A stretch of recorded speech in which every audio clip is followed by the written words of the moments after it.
Students, in the previous video lecture, we have learned about simple pendulum and different cases where time period of simple pendulum would undergo change. Time period of simple pendulum will change with respect to length and as well as acceleration due to gravity. So we have learned that simple pendulum is the best example for angular SHM. And another example for angular SHM is compound pendulum.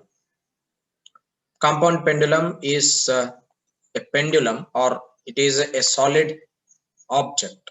Now you can see in the figure there is a solid rod. We have a rod here. This rod is pivoted at point O. This is O.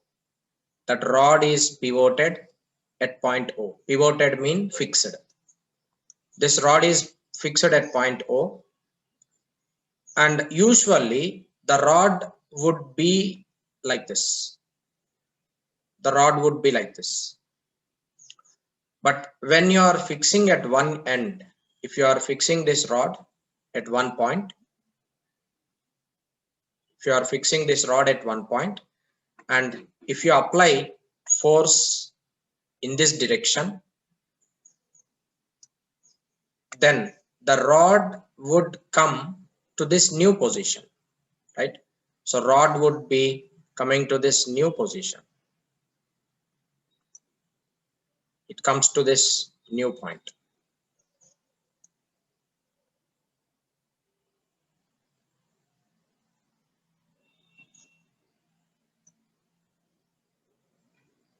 Rod would come to new position. This is the rod. If you are applying force, then in that case the rod would come to this new position. Center of mass of this rod is here. This is center of mass, and upon this there will be gravitational force acting in downward direction, that is mg. But when you are applying force on this solid rod, the rod is inclined by an angle theta. It gets changed by an angle theta, and the center of mass of this rod would come here. It is slightly deviated by an angle theta, and there will be gravitational force acting on this center of mass in downward direction, that is mg. And you can resolve that mg into components. One component along this direction and another component along this direction, just like how we have done in case of simple pendulum. So such rod taken to some extreme point, and if you leave, this rod would undergo oscillations like this. Rod would oscillate in this direction.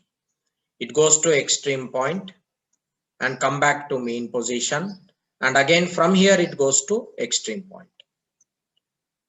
So in the previous case, in case of simple pendulum, we have just took a mass, a bob.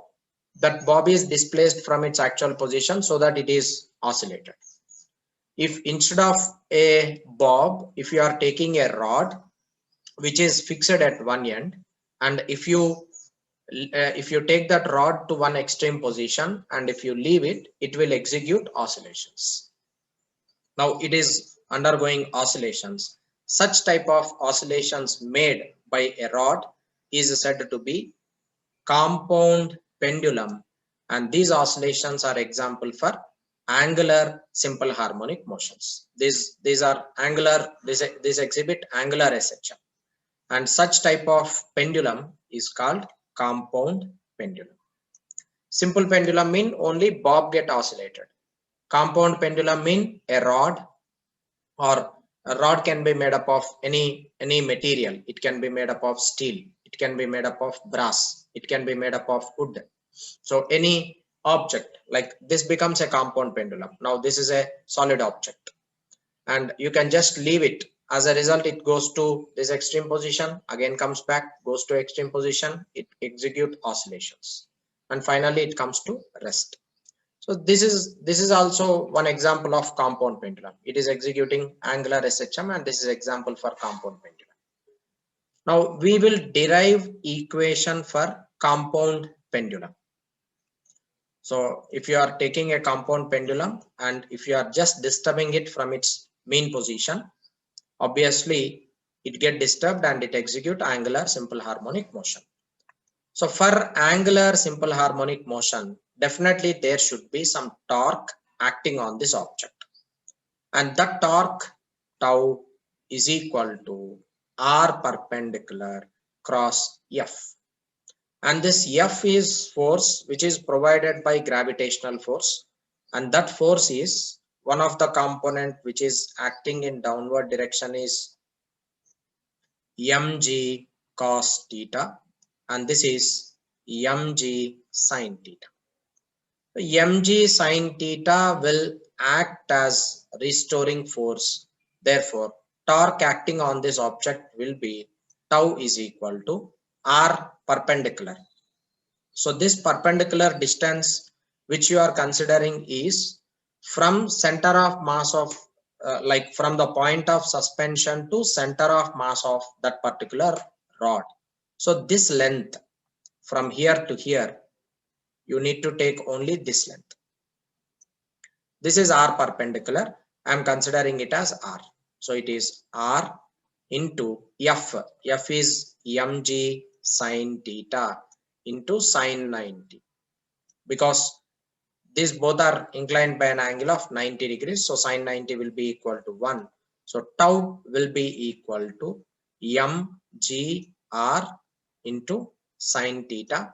Let me take this as equation number 1.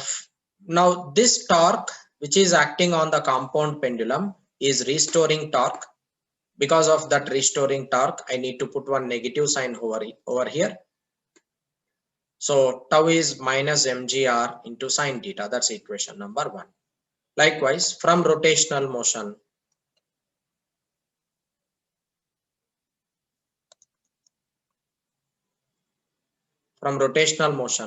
we know torque tau is equal to I alpha. That's equation number 2. Now you can as both are torques, you can equate equation 1 with equation 2. I can write tau alpha is equal to minus mgr into sin theta, right? Now alpha is equal to minus mgr into theta divided by I. For small angles, sin theta can be written as theta. So this becomes exactly equal to minus omega square into theta. Both are comparable with each other.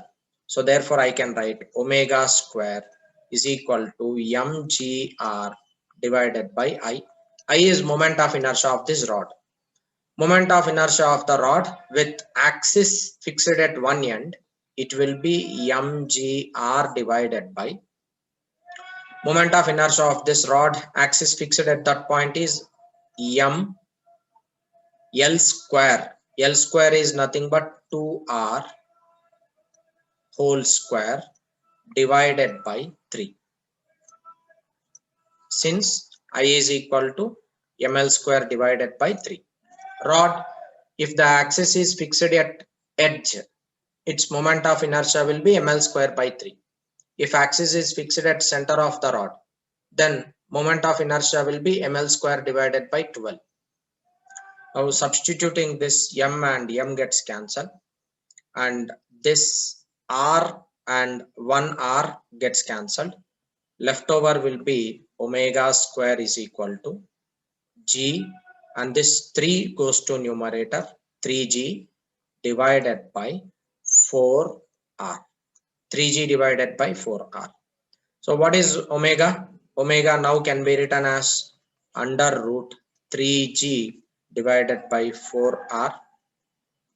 Omega is 2 pi by t. So t will be equal to 2 pi under root 4r divided by 3 into g. This is equation for time period of the compound pendulum, right? So this is how you can derive equation for compound pendulum time period. This is equation for time period.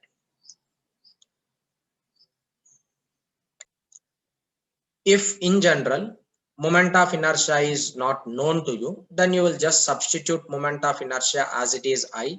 You can just put it as I is equal to mk square, right? So this is equation number 1. This is equation number 2. If k is where k is radius of gyration.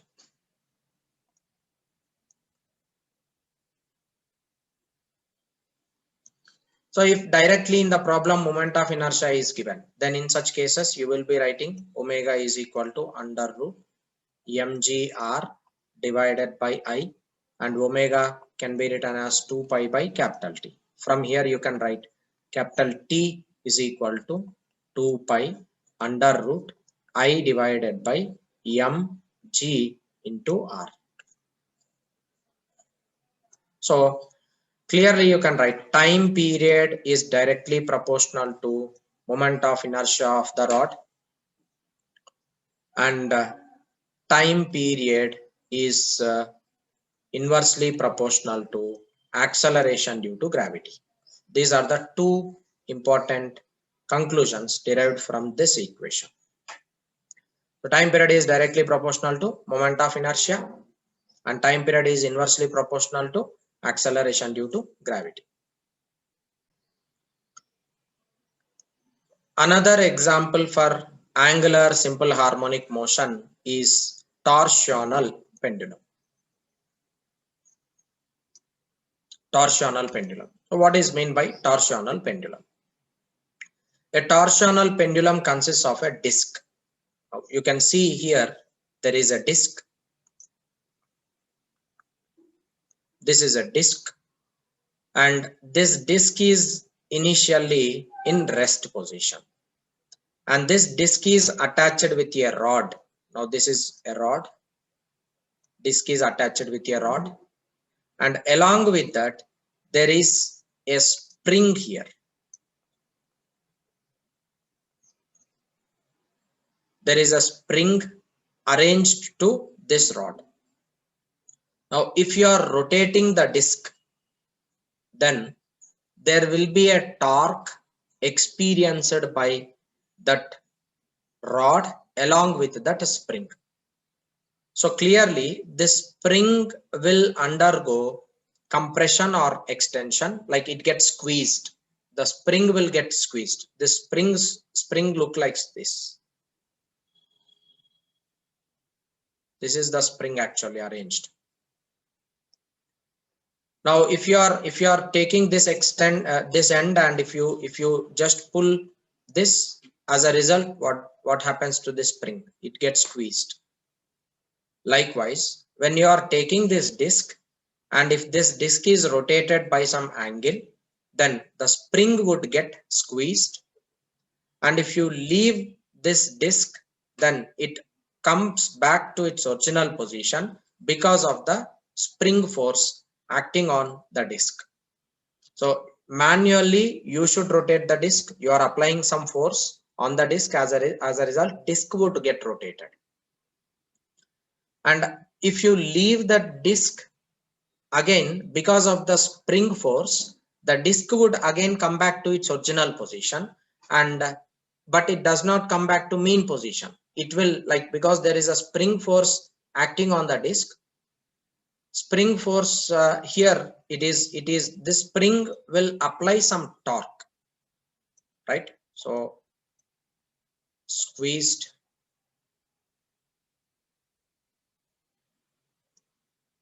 spring will apply torque on the disc. So because of this spring force, the disc will come back to its original position. So therefore here this torque act as restoring torque.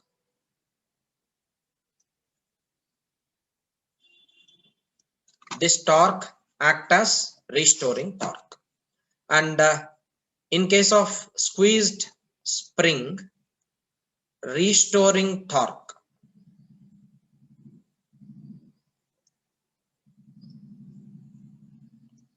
or torsional torque acting by the spring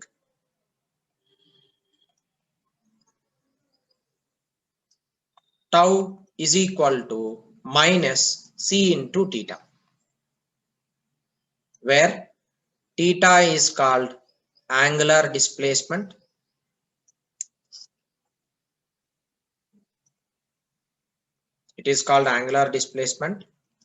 and c is called torsional constant. Just like how spring has a spring constant, here as the spring is being squeezed, there will be a torsional constant included over here, and that is a c. And remember, the torque acting by the spring is in opposite direction to that of angular displacement of the disk. If disk is rotated right side, the torque acting will be left side. So if the disk is rotated in anti-clockwise direction, the torque acting by the spring will be in clockwise direction. That is the reason why here you are getting one negative sign, right? This is equation number 1. So far we have just learnt about normal torque tau is equal to R bar cross F bar. But here in this torsional pendulum, we are learning a new physical quantity called torsional torque. And this torsional torque is equal to minus c into theta, where c is called torsional constant. And this kind of torque will be acted by a spring which is rotated in the form of a disk. It is being squeezed. If the spring is being squeezed either in clockwise or anti-clockwise direction, it will apply a torsional torque. Now see here with this handle, there is a manual handle here. With this handle you can rotate this disk, like if the disk is rotated by an angle theta, and if you leave that handle, obviously the spring will apply a restoring torque. As a result, the disk would rotate in clockwise direction, vice versa. So the bottom disk will experience a torsional torque, and because it is acting as restoring torque, that the disk will be oscillating, which executes simple harmonic motion in this way, right? Now we need to find out equation for time period of this torsional pendulum. Yeah, so we have got equation for torsional constant. Torsional torque tau is equal to minus c into theta. Let me take this as equation 1. So as torque tau is equal to I alpha, that is equation number 2. You can just equate equation 1 with equation 2. I can write equation 2 with equation 1. This gives you I alpha is equal to minus c into theta. Then alpha will be equal to minus c divided by I into theta. This is comparable with minus omega square into theta. From here you can write omega is equal to under root c divided by I. Omega is equal to under root c divided by I. But what is omega? Omega can be written as 2 pi by capital T.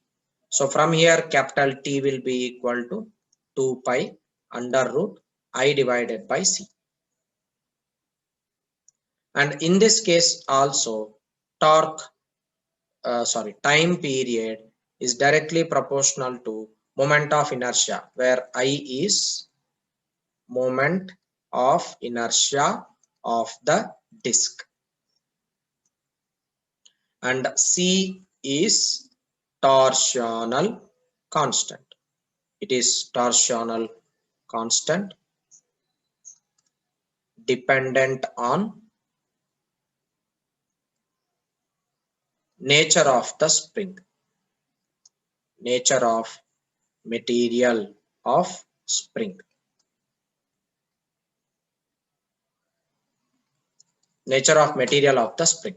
So time period is directly proportional to moment of inertia and time period is inversely proportional to torsional constant C. So this is one more example for angular SHM.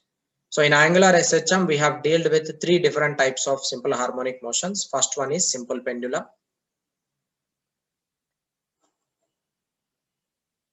Second one is compound pendulum. And the third one is torsional pendulum.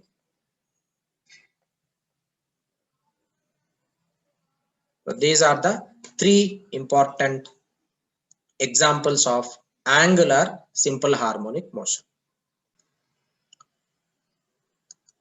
Next topic is damped oscillations.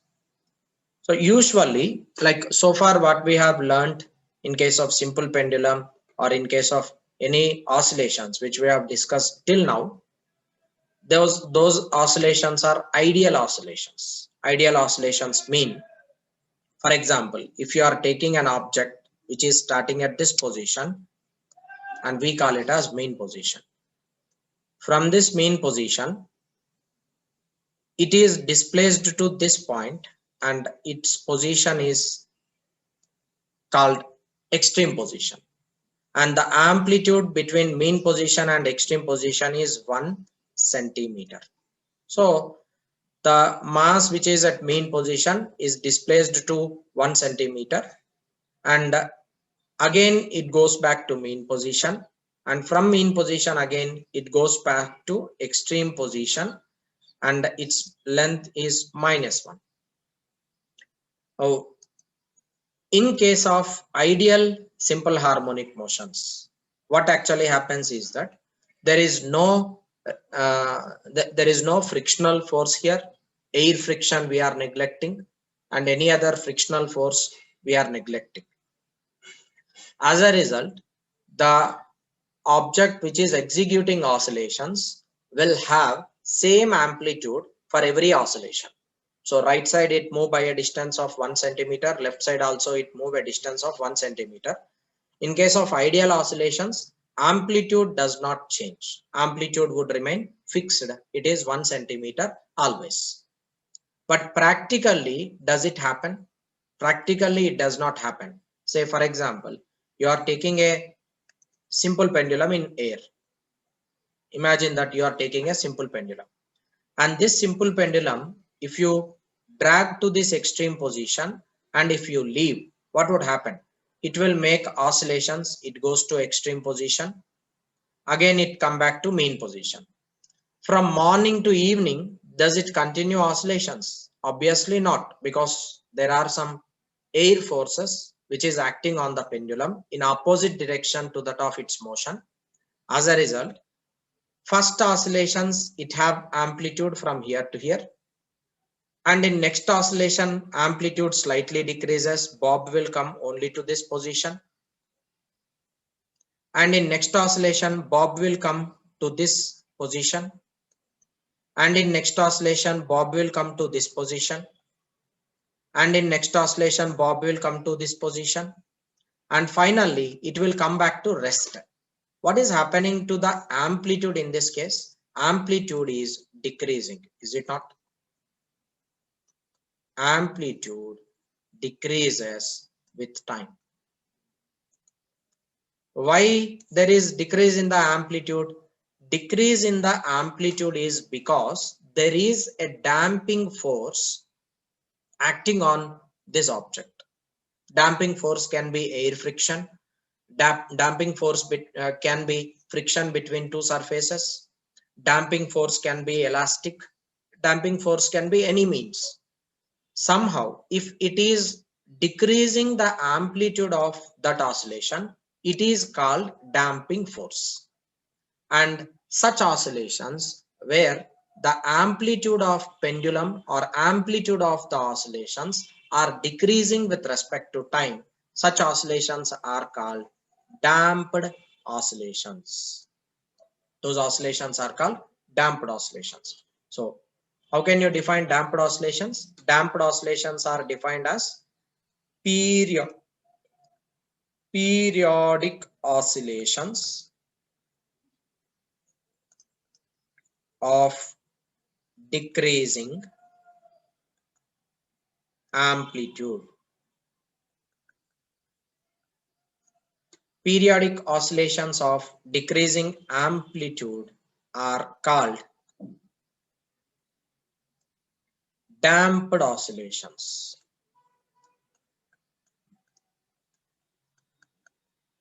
Are called damped oscillations.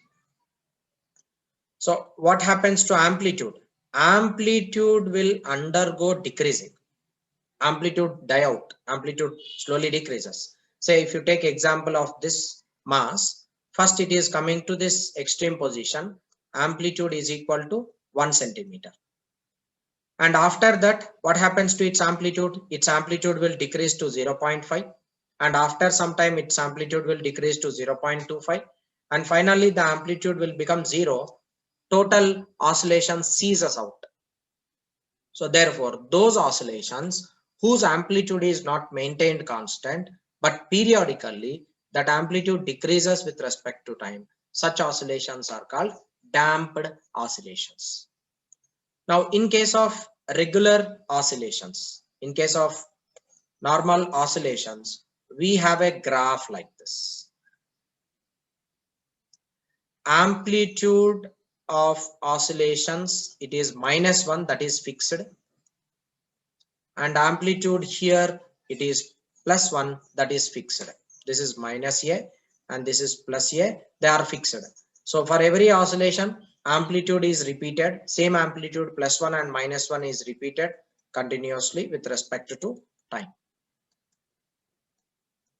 This is with respect to time, and here we are considering the displacement along x-axis or y-axis, vice versa. But in case of damped oscillations, what would happen? First, amplitude would remain same, 1 centimeter as it is. What about second? In the second case, in the second oscillation, amplitude slightly decreases. Therefore, this graph would become this way. In the next oscillation, amplitude still decreases. So first amplitude is 1 centimeter, and then its amplitude is decreased to 0.5. And then now its amplitude still decreases. And finally, its amplitude will become 0. And this is graph plotted for damped oscillations.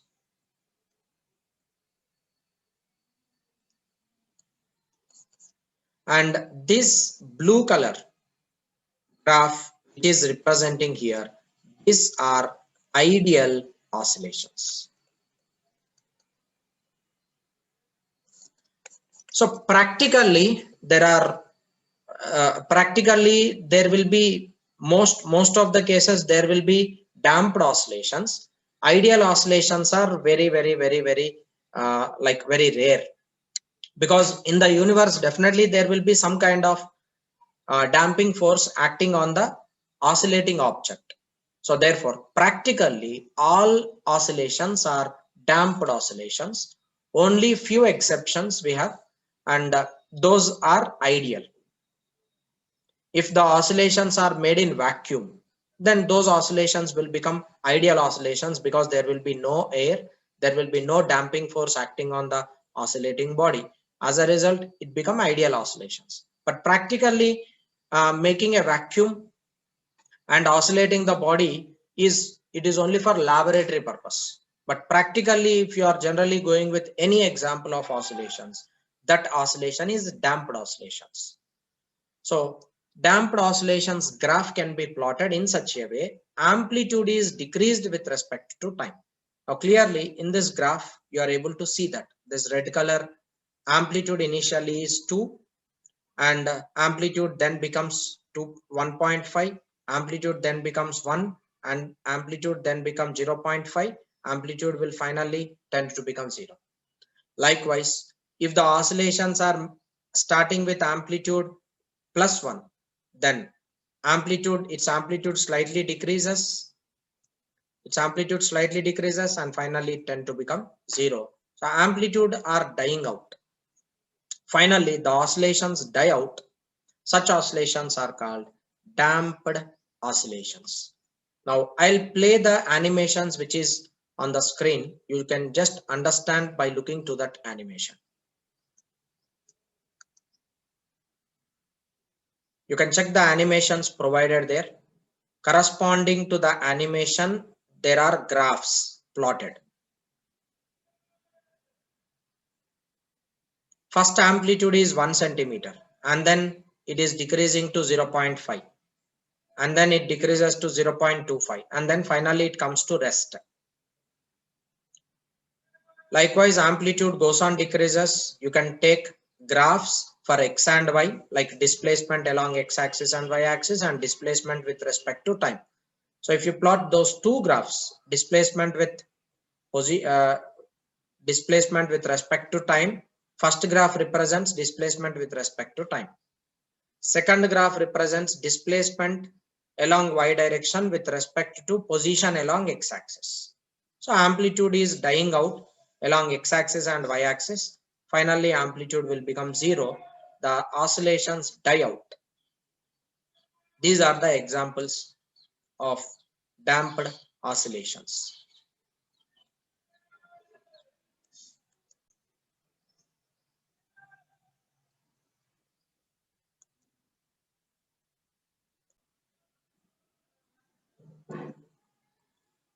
In damped oscillations,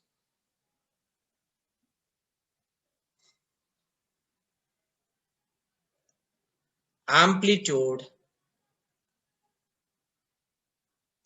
of oscillations decreases and die out finally. So there are two types of forces acting on these damped oscillations. Number one, it is restoring force, and number two, damping force. Right? Restoring force, usually for ideal oscillations also, there is a restoring force acting on the object. Along with that force, there is a damping force acting on such damped oscillations. So therefore, overall net force acting on damped oscillations is F restoring plus F damping. So net force acting on this kind of damped oscillations is sum of restoring force and as well as damping force. Restoring force act on the object to bring it towards mean position. Damping force is the force which act on the particle to decrease the magnitude of amplitudes. So damping force is different, restoring force is different. So damping force is an additional force which is acting on the damping oscillations.